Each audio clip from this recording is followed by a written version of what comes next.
I am not enough. I'm not good enough. I'm not smart enough. I'm not pretty enough. I'm not strong enough. I'm not rich enough. I'm not happy enough. I'm not enough.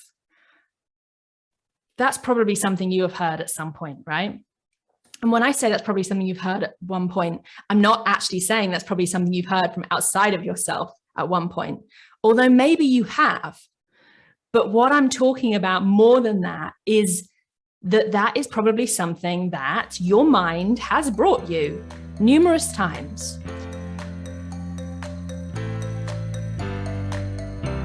Hello, it's me, Jo Norton. Yes, I am talking to you from the bathtub, my favourite place to be, where I am most in flow. So why not hop in and join me? The water's warm, the bubbles are high, and we are tapping in to mind, body, and soul. Oh, hang on, just a quick caution. There's likely to be swearing. That's just what happens when I'm excited and in the flow. So if you've got sensitive ears, you might want to scroll on by. See you in the tub.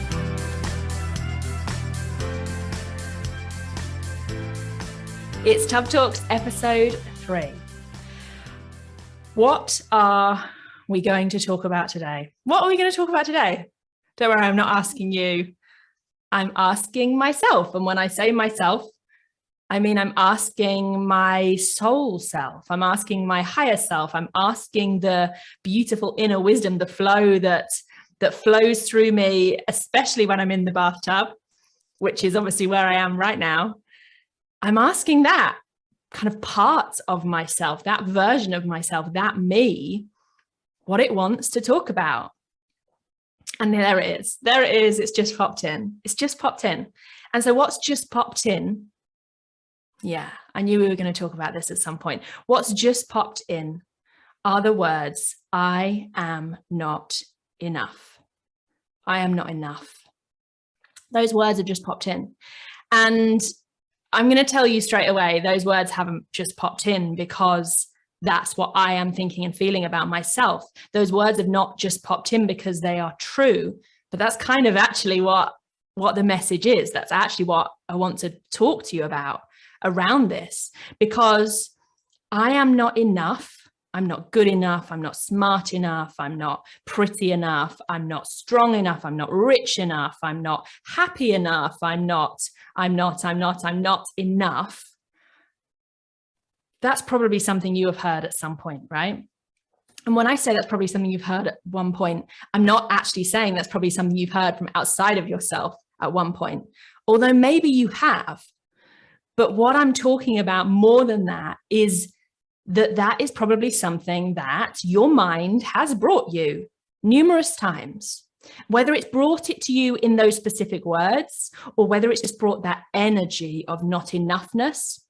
I'm going to hazard a guess that it's brought it to you at some point, and that it potentially continues to bring you that voice that says, I'm not good enough to do this thing. I'm not, that starts to then compare us with other people and their apparent enoughness.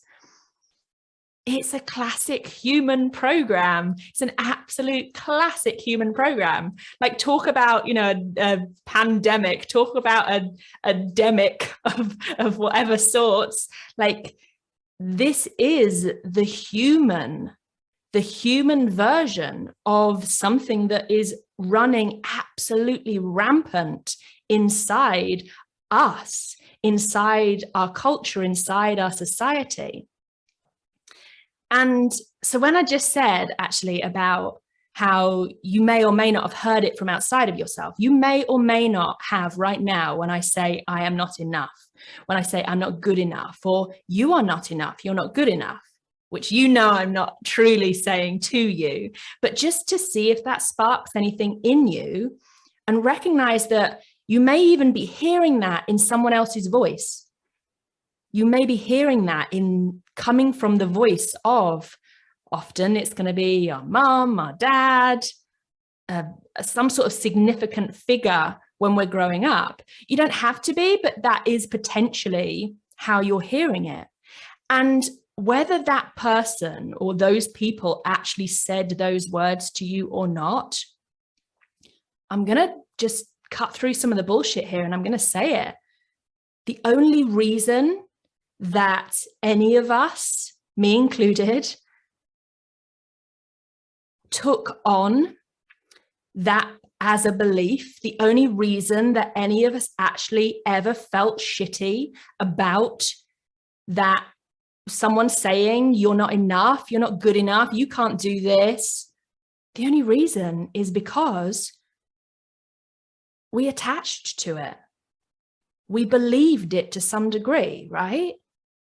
And so I am not condoning anyone telling anyone else they're not enough in any way. And I'm not trying to move any fault or blame anywhere here. In fact, I'm not assigning any fault or blame at all.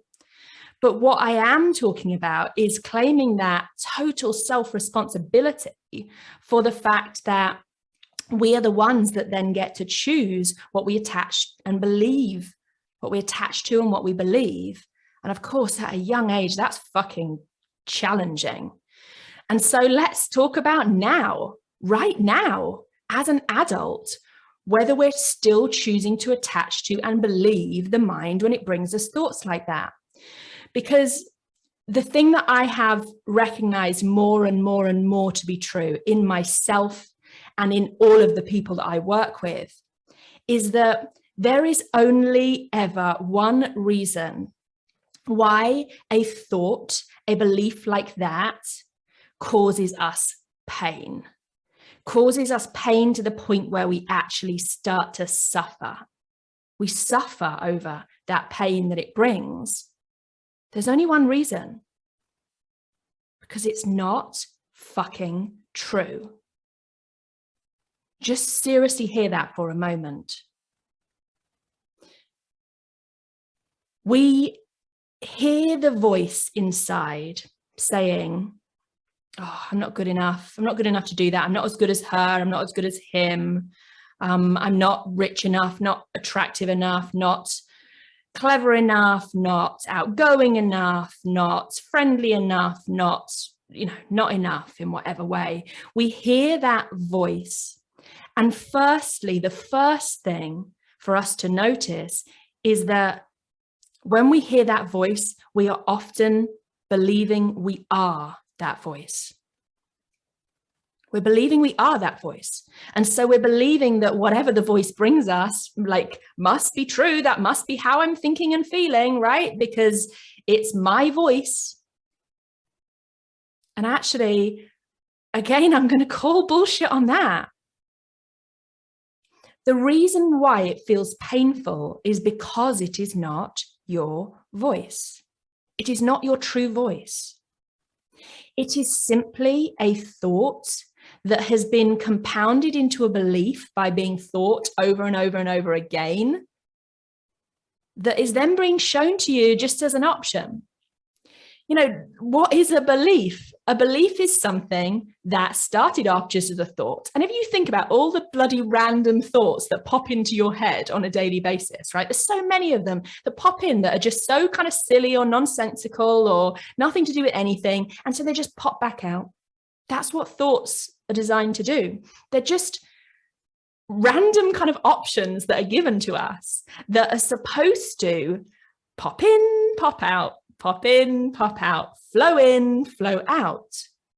But what happens is with any thoughts that seem to trigger something in us, they cause some form of pain or they cause some form of pleasure, it's going to set off a reaction inside that then goes, oh, that was interesting. Something's going on there.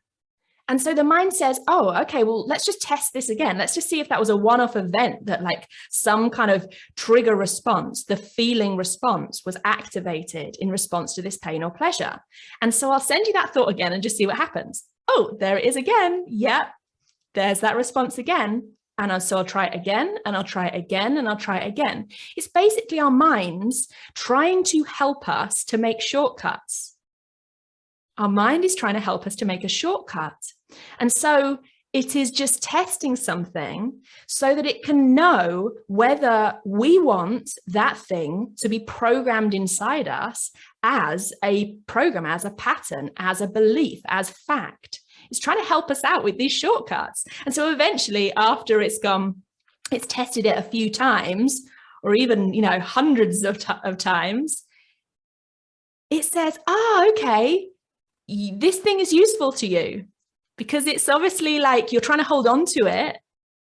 You're trying to hold on to it because you are responding. Your body is responding with physical vibrations and sensations, those feelings, those emotions, and then you're thinking about it again, and then you're attaching to it, and you're worrying about it, and you're telling other people about it. So, you must want to hold on to this thing. So I'll make it super easy for you, says the mind. And so it puts it on the shelf in your mind, labeled belief, fact. So that every single time that could be a useful, it thinks, program to bring you, it's like, it's straight away here. This is just now what you believe. This is fact for you. And of course, once something is fact for us, then we simply live that experience. We're looking for the evidence of it. Then the mind's job is to constantly look for, find, and ultimately create evidence that backs it up. And so that's the only reason why this program running inside so many of us, this I'm not enough in some way, this not enoughness program, that's the only reason why it feels like it's so stuck there. It's the one program, it's the one kind of mind pattern that in all of the people I work with, including in myself, that we can seriously fucking beat ourselves up for still having this program. Like, I bet as someone who's here watching this, listening to Tub Talks, you are someone who's already been on a personal growth journey to some degree, right? You've already done a lot of the mindset work. You've already kind of dug in deep. You're already expanding and awakening yourself in so many different ways. And what ends up happening there is that when then that program comes in, still there it is again. I thought I'd got rid of this.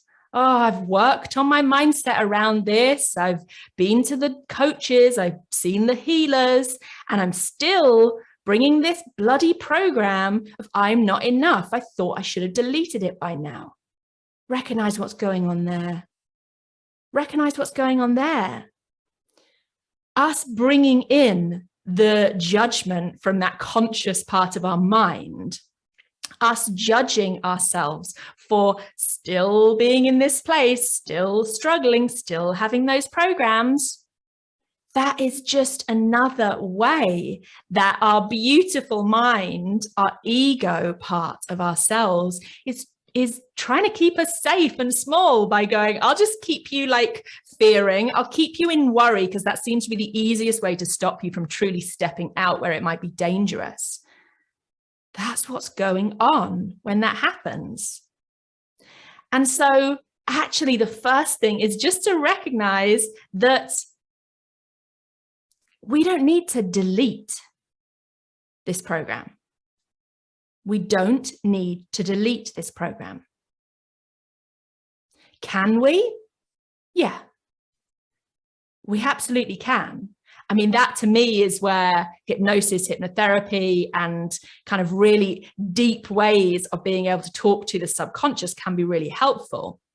But fundamentally, we don't need to delete this program. And it's one actually that can run inside us quite happily without us continuing to attach to it and believe it, as long as we can wake the fuck up around it.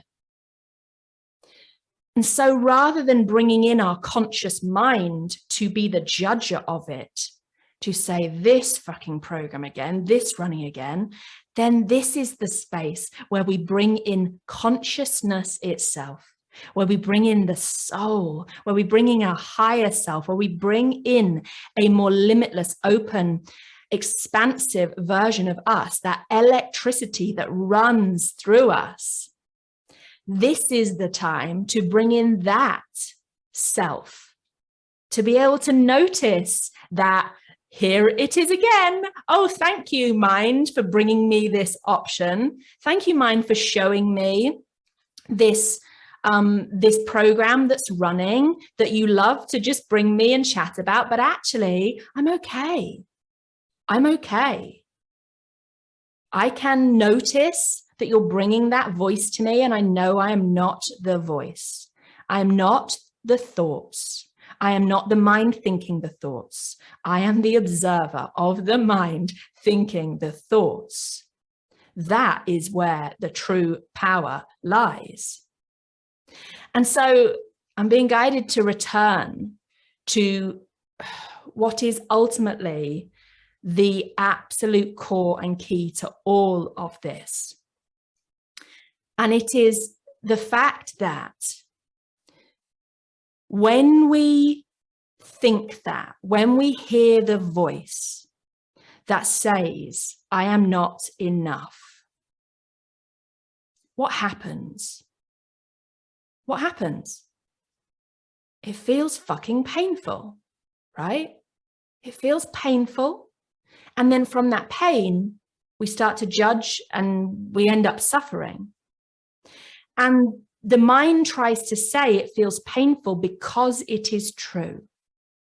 The mind tries to say, I must be suffering here and feeling this deep pain around thinking I'm not good enough because there's the truth in that context, in the content of that sentence, those words. And that's not the case at all. That's really not the case at all. The reason it hurts so much is because it is not fucking true. The reason it hurts so much is because it's not fucking true. Ultimately, that pain and then that suffering inside, that pain is a signpost saying something's out of alignment here. Something is out of alignment here. And so what it's saying is, fundamentally, your higher self, your soul self, your true self doesn't believe it. It doesn't even question whether it believes it or not. It just knows it is absolutely nothing to even entertain. It is so far removed from who you truly are that it hurts. That's why it hurts, because it is so far removed from who you truly are. So if you imagine you've got your beautiful higher soul self over here, you've got your true self, you in total beautiful alignment over here, and then you've got a sentence, a statement, a voice, some words over here, an energy over here that is so far removed, so far away from who you truly are, that it creates pain. And particularly it creates pain because you're bouncing in between these two things and you're having to go quite a far distance in between them. It is so removed from who you truly are, it causes pain. The bouncing back and forth is actually painful. So if you imagine, and if you're listening to this now rather than watching the show version of Tub Talks, if you imagine I've got my hands quite far apart, right? I've got my higher self, my soul on one hand. I've got my ego, my mind, those voices, that belief itself, I am not enough, on the other. And just imagining spinning back from one to the other in that pain. And now imagine them trying to come together. Well, they can't come together when I am still holding that program of not enoughness. And that does not mean that I have to totally delete the program in order for them to come together. I simply have to recognize that it's not true. I simply have to recognize that it is not the fundamental truth of who I am. Are there places where it's actually useful for me to look at something and look at myself and go, yeah, I'm not actually very good at that thing right now, or that's really not something that I love doing, and so I'm going to step away from it, or I'm, accepting actually what's going on in this moment. Is that useful? Yes, but not from a place of judgment, not from a place of deep lower ego. It is only useful when I can just look at it with curiosity, with learning, with expansion, when I can actually look at it from my soul. So from that place, I don't delete the program necessarily. I simply choose to put it down. I simply choose to remind myself it's not fundamentally the truth of who I am. And when I can put it down, then I can call that hand back up, that hand of mind, of body, of ego, of identity, from a place of more wide awakeness. And then I can bring those beautiful hands together. Then I can realign the mind, the body, and the soul. And from that place, I'll tell you what happens. That program we said that we certainly don't have to delete. It's just about us putting it down, or any other belief or program that's running inside you that feels fucking painful. They start to release themselves from us. I promise you of that. They start to release themselves from us because they're no longer in our vibration. They're no longer what we are, who we truly are at a core level. They're no longer part of us. And so they have to release themselves. They have to. And of course, what happens from a neuroscience perspective is that because we have started putting it down, because every time that voice comes up and tries to say again, you're not good enough, you're not good enough, you're not good enough, you're not enough in some way, because we are choosing to simply notice that, hold space for it, allow it to just have it say, but then remind it that actually that's not true. Actually, we're totally okay and whole and enough exactly as we are. From that place, we release the attachment to it. And so what ends up happening in the mind and even in the neural pathways of the brain is that we stop trying to fire off things. We stop trying to find evidence to support it because our mind recognizes you keep putting it down, you keep putting it down, you keep putting it down. Oh, okay. You're just not focusing on it anymore. Must not be important to you anymore. Okay. Thanks for letting me know. I'll at least move it to this like old dusty shelf in the library of your mind. I'll at least like take it out of like the easy go-to collection of books. I'll put it in like the back storage units, like just to bring out on like special occasions.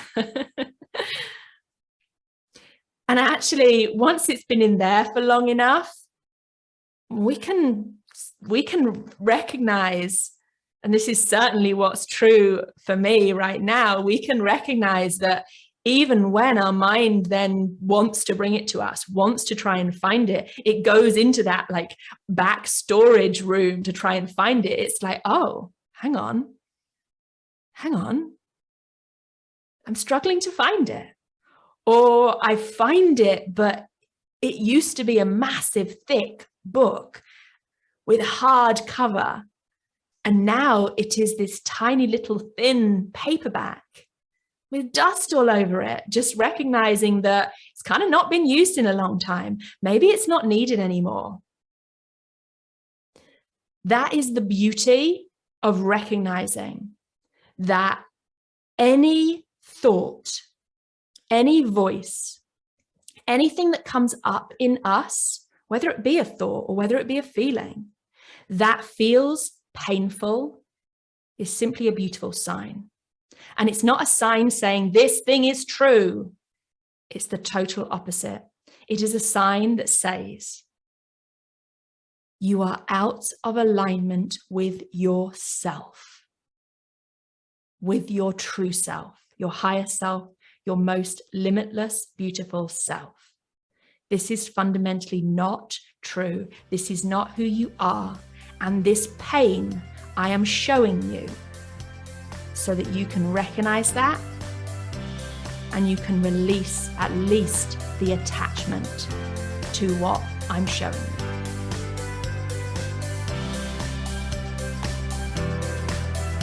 I'm so happy you joined me for a spiritual soaking. I don't know about you, but I am pruning up quite nicely here, so it's probably time to hop out. Make sure to hit the likes and subscribes and all that jazz, and I'll see you again soon for our next Tub Talks.